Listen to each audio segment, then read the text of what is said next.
Hi everyone, I wanted to share a quick editing technique I use for audiobooks and keeping gaps consistent.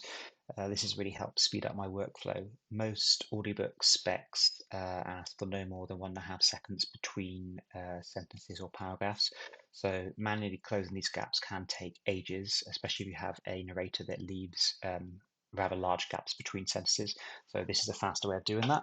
The first thing we do is run a strip silence. So you're going to go up to your edit menu and select strip silence.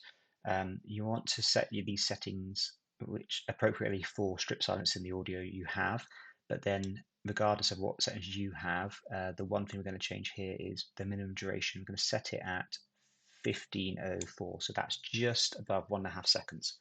So when I click split here, what it's now done is taken out any audio that's over 1.5 seconds, so we're left with silence.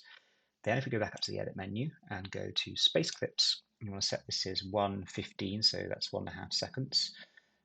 Hit apply. That's going to shuffle all of those gaps now between the clips to 1.5 seconds. So every gap here is 1.5 seconds now. So that's step one. Next, we're going to strip silence again, but this time using a lower minimum. This will take out all of the other kind of gaps and breaths between sentences and words. So you should be left with something like this. Then we can select all of that audio, use our grabber tool. So click and hold on the hand and choose object to set the grabber. If you go Command A or select all, we'll select all of those individual clips. You can then drag them up and overlay them on some clean room tone, and there you have it ready to start your editing.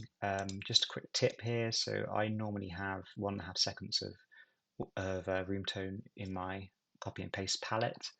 So you can see here, there's 1 second and there's a half second. So at the start, I normally put half a second, so it's going to delete that. You'll have 1.5 between the chapter header and the start of the dialogue. And then if there's ever a point where you need to add in maybe 3 seconds, I just paste that in twice. So I've got my 3 seconds there of room tone. Hope that helps.